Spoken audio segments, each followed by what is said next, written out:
안녕하세요. 매일 새로운 사연을 전하는 읽어주는 사연 라디오입니다. 구독과 좋아요, 많은 공유 부탁드립니다. 오늘의 사연 시작하겠습니다. 안녕하세요. 30대 여성입니다. 정말 묻고 싶어요. 거짓말하는 것도 유전인가요? 남편과는 30이 넘은 나이에 지인의 소개로 만났습니다. 저보다 2살 많은 남편은 공무원이었고, 저는 직장을 다니는 평범한 회사원이었지요. 늦은 나이에 만난 만큼 처음부터 결혼 전제의 소개팅으로 만났는데, 다행히 서로 대화도 잘 통하고 왠지 느낌이 좋대요. 그래서 저희는 얼마 지나지 않아 바로 연인 사이가 되었어요. 사귄 지 1년쯤 되던 시기에는 양가 어른들의 축복 속에서 부부의 연을 맺었고요. 결혼 당시 남편도 모아둔 돈이 많지 않았고 저도 넉넉하지 않은 상황이었습니다. 그렇다고 둘 다 나이도 있는데 양가의 손을 벌리는 것도 경우가 아닌 것 같아 대출을 좀 받아서 시작하자 이야기가 되었어요. 그런데 어머님께서 먼저 남편하고 어머님이 살던 아파트에 저더러 들어와 살라 하시더군요. 당신이 원룸을 얻어서 나가 사시겠다고요. 남편도 대출이잖아. 그런 걸 생각하면 어머님의 말씀을 따르는 게 좋겠다 했고 주변에서들 그런 시어머니가 어딨냐며 그렇게 하라대요. 그래서 저는 어머님의 약속을 찰석같이 믿고 그렇게 하겠다 했습니다. 정말 좋은 어머님을 만났다 생각했지요. 그렇게 집 문제를 해결한 이후로 저와 남편은 혼수를 보러 다니기 시작했어요. 남편이 여의치 않을 땐 어머님이 그 자리를 대신하셨고요. 그리고 지금 돌이켜 생각해보면 그게 화근이었네요. 하루는 어머님이 백화점으로 혼수를 보러 가자셨습니다. 솔직히 혼수로 쓸 수 있는 예산이 빠듯해서 백화점은 가봤자 눈만 높아지지 별 도움은 안 될 것 같아 내키지 않았어요. 하지만 어머님이 어찌나 고집을 부리시는지 당해낼 재간이 없었네요. 그래서 결국 서울 명동에 있는 백화점으로 가게 되었는데 그곳에서 앤틱 스타일의 꽤나 값비싸 보이는 가구들을 보게 되었지요. 저야 제가 살 수 있는 물건이라고 생각하지 않았으니 크게 관심은 두지 않았지만요. 그런데 어머님께서는 저더러 저것 좀 보라며 저 침대를 이사갈 당신 집에 두고 싶다 하시대요. 게다가 한층 아래로 내려가니 모피 매장이 있었는데 갑자기 거기서 이 모피 저 모피를 입었다 벗었다 하시며 이건 어떻다 저건 어떻다 별의별 품평을 하셨고요. 솔직히 침대 어쩌고 하실 때만 하더라도 어머님의 하시는 말씀을 귀담아 듣지 않았거든요. 그런데 모피 이야기까지 듣고 나니까 저도 사회생활을 했으니 왜 눈치가 없었겠어요? 지금 예단 이야기를 돌려서 하고 계시다는 걸 알아차릴 수 있었지요. 결국 그날 하루 종일 제가 필요한 물건은 하나도 못 보고 어머님에게 이끌려 다이아 매장도 갔다가 남자 시계 매장도 갔다가 가격을 듣고 있자니 한숨만 나오더군요. 그리고는 집으로 돌아오는 길에 도무지 이렇게는 안 되겠다 싶어서 남편에게 바로 전화를 했네요. 어머님과 데이트는 잘했냐는 남편의 말에 하루 종일 어머님이랑 보고 다닌 물건들, 어머님이 하신 말씀들을 그대로 전했어요. 그리고는 어머님이 왜 그런 과한 요구를 하시는지 모르겠다고 어떻게 하면 좋겠냐고 하소연을 했지요. 그러자 남편이 일단 본인이 어머님께 잘 이야기해보겠다며 걱정하지 말라대요. 하지만 기세등등한 남편의 말과는 달리 상황은 크게 달라지지 않았습니다. 결국 며칠 뒤 남편이 어머님을 모시고 백화점에 가 그 침대를 계약했다고 했거든요. 그뿐만이 아니었어요. 어머님께서는 당신 침대를 사느라 돈을 많이 썼겠다며 저희한테는 어머님이 원래 쓰시던 침대를 신혼침대로 쓰라시대요. 이것도 좋은 거라면서요. 제가 어이가 없어서 남편에게 이게 어떻게 된 일이냐고 따졌습니다. 그러자 남편은 기껏 한다는 소리가 이번 한 번만 져드리잡니다.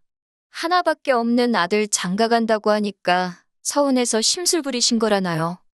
하지만 저를 더 어이없게 한 일은 결혼 직후에 발생했습니다. 원래는 저희가 신혼여행에 가 있는 사이에 어머님이 원룸으로 이사를 나가신다 하셨거든요. 근데 그러면 저희가 이사를 못 도와드리잖아요. 그게 너무 마음에 걸려서 그러면 제가 이삿짐 센터를 예약해드리겠다고 했어요. 그런데 어머님이 당신이 알아서 할 테니 저희는 신경 쓰지 말라대요. 그래서 저도 더는 별 말씀 드리지 않았고요. 하지만 이게 웬걸 신혼여행에서 돌아왔는데도 어머님은 그대로 계셨어요. 심지어 짐도 전혀 싸지 않으신 상태였지요. 제가 집안을 둘러보곤 어이가 없어서 어머님께 어떻게 된 일이냐고 물었습니다. 그러자 어머님이 그냥 마음이 바뀌셨대요.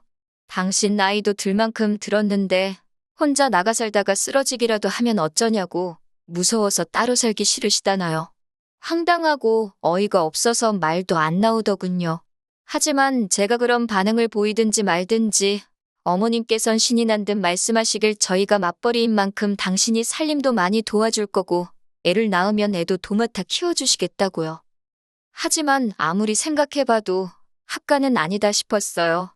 솔직한 말로 돈이 아예 없는 상황이었다면 단념하고 살았을지도 모르겠지만 그 정도는 아니었으니까요.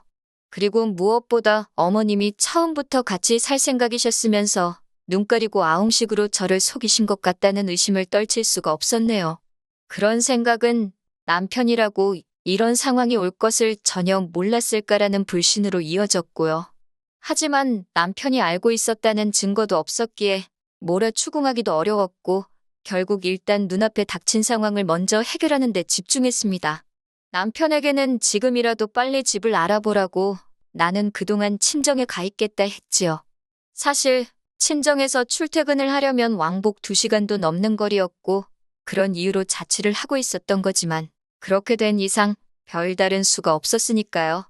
그런데 남편은 저더러 그렇게까지 해야겠냐며 기왕 이렇게 된 거 한번 같이 살아보면 어떻겠냐입니다. 같이 살게 되더라도 제가 불편한 일은 없도록 하겠다면서요. 그리고는 급기야 자기가 앞으로 이런 집안일은 다 하고 저한테는 어떻게 잘하겠다는 내용들이 적힌 무슨 각서 같은 것도 작성해왔더군요. 그래서 저는 고민 끝에 어머님과 한번 같이 살아보자는 남편의 제안을 받아들였던 거예요.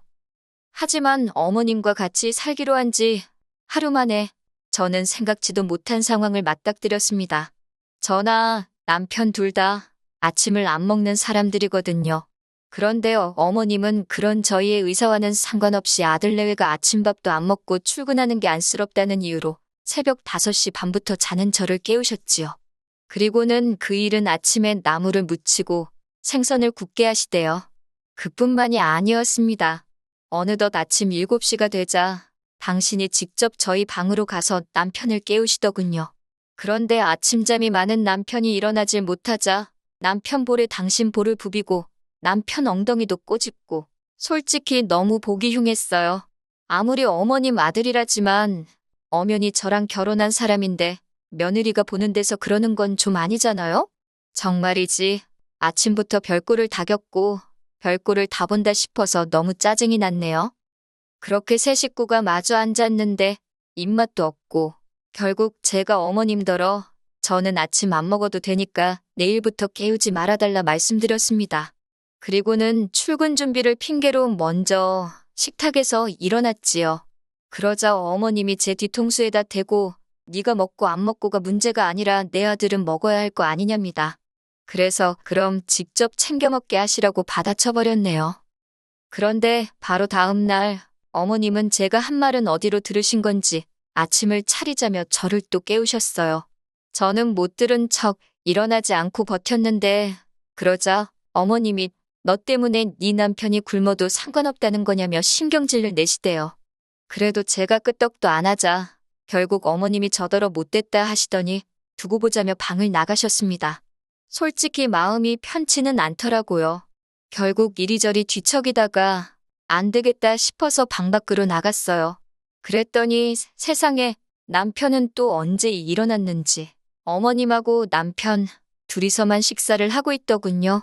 솔직히 살짝 황당했지만 차라리 잘 됐다 싶기도 했어요. 이제 절대로 안 깨우겠구나 싶어서요. 그런데 그때 어머님이 저를 보시더니 가서 자빠져 잠이나 자지 왜 기어나왔냐고 욕에 가까운 막말을 퍼부으시대요. 어찌나 서럽고 어이가 없었는지 모릅니다. 이후로 회사에 출근해 한참 정신없이 일을 하고 있는데 남편에게 전화가 왔어요.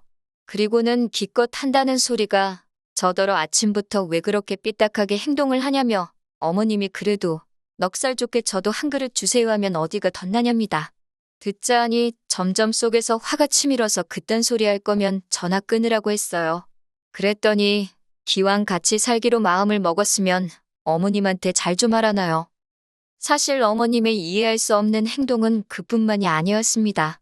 저희 어머님은 당신 스스로가 멋쟁이라 생각하셔서 옷을 그렇게 많이 사나르시고 하루에도 몇 벌을 갈아입으셨지요. 그렇다 보니 빨래가 어찌나 빨리 쌓이던지 이틀에 한 번은 빨래를 하지 않으면 안 되는 상황이었네요. 그래도 저는 그 일만큼은 군소리 없이 했습니다. 그런데 어머님이 기껏 하시는 말씀이 저 때문에 당신 옷들이 다 망가지는 것 같다며 앞으로는 손빨래를 하라는 거예요. 당연히 못한다고 했어요. 그렇게 중요한 옷이면 차라리 세탁소에 맡기시라 했지요. 그런데 어머님이 이 이야기를 남편에게 어떻게 하신 건지 남편이 저더러 얘기 좀 하잡니다. 그래놓고는 한다는 소리가 손빨래가 별거냐고, 저 아침 저녁으로 샤워할 때 한두 개씩 하면 금방 할 수 있는 거 아니냐고요. 그래서 그렇게 간단한 일 같으면 당신이 하라고 쏘아붙였어요. 그리고는 그때부터 아예 빨래라는 집안일에서 손을 떼버렸습니다.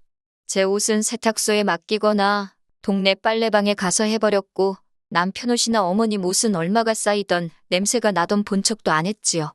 그러자 결국 빨래는 남편 일이 되었다가 어머님 일이 되더군요. 그러다 결국 결정적인 일이 터지고 말았습니다. 바로 지난 주말이었지요.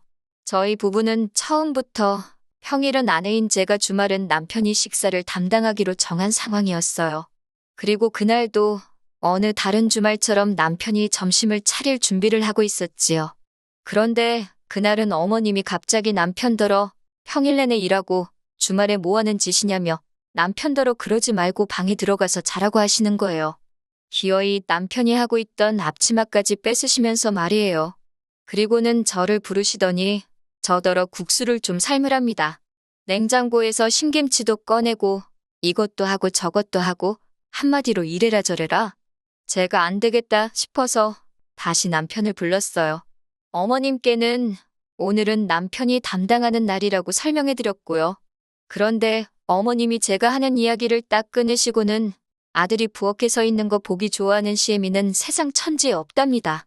그러면서 당신 아들과 살고 싶으면 앞으로 부엌 일은 무조건 저더러 하래요. 그게 싫으면 당장 이 집에서 나가라나요. 그래서 알겠다고 대꾸하곤 방에 들어와 짐을 싸기 시작했습니다. 그런데 남편이 방에 따라 들어와서는 기껏 한다는 소리가 저더러 이렇게 끝까지 어머님 말씀에 반기를 들어야겠냐고 그래요. 자기 입장도 좀 생각해달라면서 그냥 어머님 계실 땐 제가 하는 척하고 안 계실 땐 자기가 하고 그러면 안 되냐고요. 이제 와서 누굴 탓하겠냐 싶으면서도 끝까지 어정쩡한 남편의 태도에 너무 실망스러웠습니다.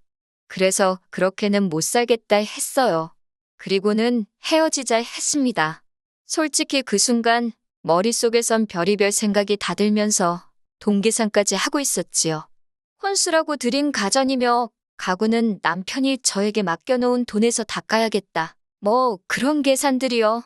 그런 제 속을 아는지 모르는지 남편은 저를 달랬다가 화를 내기도 했고, 그런데 방문 밖에서 어머님이 나가게 내버려두라며 악을 쓰시기 시작하셨습니다. 남편더러 네가 뭐가 아쉬워서 저런 엑스한테 애걸복걸 하느냐고요. 그런 소리까지 들으니 정말 열받대요. 그래서 저도 방문을 열고는 어머님께 어머님 아들 쥐뿔도 잘난 거 없는데 뭘 믿고 그렇게 기세등등하신지 모르겠다 쏘아붙였어요. 그리고는 지금이라도 돌려드릴 테니까 아주 치마폭에 파묻고 돌아가실 때까지 오손도손 사시라고 퍼부숴 버렸네요. 그런데 그걸로도 화가 안 풀려서 집안을 둘러보니 주방에 남편이 뭘 만든답시고 꺼내놓은 재료들이 눈에 들어오더라고요. 저는 냅다 주방으로 달려들어 그 재료들을 조리대에서 바닥으로 다 쓸어 던져버렸습니다. 그리고는 진짜 왜 멀쩡한 사람을 이렇게 악에 바치게 만드냐고 소리소리를 질렀지요. 그제서야 어머님도 남편도 조금 놀란 건지 아무 말도 못하고 저를 바라보고만 있더군요. 저는 대충 챙긴 여행 가방을 들고 정신없이 친정으로 향했습니다. 그리고 친정 부모님께 한 달 동안 있었던 일을 솔직히 말씀드리고 남편과 헤어지기로 한 결심을 전했어요. 다행히 친정 부모님 두 분 다 신중히 생각하고 결정한 건지 물으시더니 제 뜻이 그렇다면 하고 싶은 대로 하라고 저를 격려해 주시대요. 제 임의로 정산 후 남편에게 돈을 보냈습니다. 남편은 돈 때문인지 아니면 정말 뭔가 느낀 바가 있던 건지 미안하다며 사과를 하더군요. 하지만 남편이 그럴수록 막말로 재수가 없었어요.